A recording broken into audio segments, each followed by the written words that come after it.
Technical details ఇవ్వమని 18 సార్లు central election కమిషన్ని Karnataka CID వాళ్ళు ఇన్ఫర్మేషన్ అడిగితే కనీసం ఆ ఇన్ఫర్మేషన్ కూడా ఇవ్వలేనటువంటి పరిస్థితి.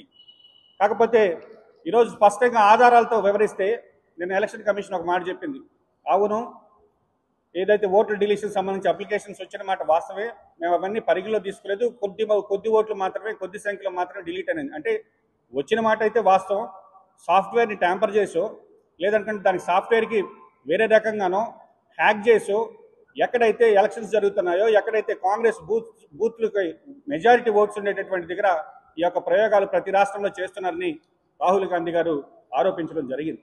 కాబట్టి ఈ విధంగా స్పష్టమైన ఆధారాలతో వాళ్ళు తీసుకొచ్చి మీడియా ముందు ప్రవేశపెట్టి మాకు తెలియకుండానే మా ఓటర్ ఐడి ఎపిక్ నెంబర్ నుంచి ఓటు డిలీషన్ అప్లికేషన్స్ వెళ్ళాయని నిరూపిస్తే దాని మీద ఈరోజు బీజేపీ ప్రభుత్వం స్పందించేటటువంటి పరిస్థితి లేదు.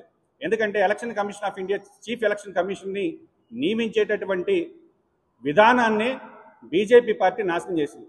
సుప్రీంకోర్టు స్పష్టంగా ఒక తీర్పునిచ్చింది. చీఫ్ ఎలక్షన్ కమిషన్ నియమించేటప్పుడు సుప్రీంకోర్టు చీఫ్ జస్టిస్, అదేవిధంగా ప్రధానమంత్రి, విపక్ష నాయకుడు ముగ్గురు కమిటీగా ఉండి ఎన్నుకోవాలి. సుప్రీంకోర్టు జడ్జిమెంట్ ఇస్తే ఆ జడ్జిమెంట్ని కాస్త తుంగలో దొక్కి దానికి మళ్ళీ ఒక చట్టం తీసుకొచ్చి ప్రధానమంత్రి తన సహచర మంత్రులు ఇద్దరుంటే చాలు ఎన్నుకునే దానికని చట్టం తీసుకొచ్చినప్పుడే ఏ విధంగా ఈ రాజ్యాంగాన్ని బీజేపీ ప్రభుత్వం పోనీ చేస్తుందో దేశ ప్రజలందరూ కూడా ఆలోచించాలని కాంగ్రెస్ పార్టీ వేడుకుంటుంది.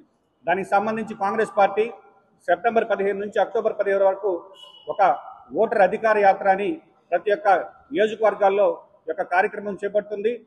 అందులో ప్రతి ఒక్క పౌరులు కూడా పాల్గొని వాళ్ళ యొక్క ఓటుకి సంబంధించి ఏ విధంగా మనం ఓటు వేస్తే దాని యొక్క ఎపిక్ నెంబర్ అన్నీ కూడా మేము డీటెయిల్స్ సేకరించి అందరి దగ్గర కూడా రాహుల్ గాంధీ గారికి మద్దతుగా సంతకాల సేకరణ జరిపి ఈ యొక్క నెల్లూరు జిల్లా నుంచి ఈ యొక్క కార్యక్రమాన్ని కూడా జయప్రదం చేసేదానికి కాంగ్రెస్ పార్టీ శ్రేణులన్నీ కూడా సిద్ధమవుతున్నాయని తెలియజేస్తున్నాం. ఇకపోతే రాష్ట్రానికి సంబంధించి మెడికల్ కాలేజీల విషయం, ఈరోజు వైఎస్ఆర్ కాంగ్రెస్ పార్టీ మెడికల్ కాలేజీల గురించి ఉద్యమాలు చేస్తున్నారు. ప్రైవేటైజేషన్ అనేది చంద్రబాబు గారికి కొత్త కాదు. ఎందుకంటే 2014లోనే చంద్రబాబు గారి ప్రభుత్వం వచ్చినప్పుడు చిత్తూరులో అపోలో వాళ్ళు ఒక మెడికల్ కాలేజ్ స్టార్ట్ చేస్తే, అపోలో సంస్థ అంటే దేశంలో ఎన్ని కార్పొరేట్ హాస్పిటల్ నడుస్తుందో అందరికీ తెలుసు. వారికి ఏకంగా జిల్లా ప్రభుత్వ ఆసుపత్రిని తాకట్టు పెట్టినటువంటి వ్యక్తి ముఖ్యమంత్రి నారా చంద్రబాబు నాయుడు గారు. కాబట్టి ఆయనకు అది అలవాటే. కానీ జగన్మోహన్ రెడ్డి గారు ప్రభుత్వం వచ్చిన తర్వాతైనా మీరు ఎందుకు ఏ విధంగా చేశారని ప్రశ్నించినటువంటి వ్యక్తి జగన్మోహన్ రెడ్డి గారు కాదు. కాకపోతే ప్రైవేట్ మెడికల్ కాలేజీకి సంబంధించి మామూలుగా ఒక 100 సీట్లు ఉంటే 50% సీట్లు పేదవాళ్ళకి ఇస్తారు, వాటిని కన్వీనర్ కోట అంటాం. రిమైనింగ్ 35% సీట్లు మేనేజ్మెంట్ కోట, 15% సీట్లు ఎన్ఆర్ఐ కోట అంటాం.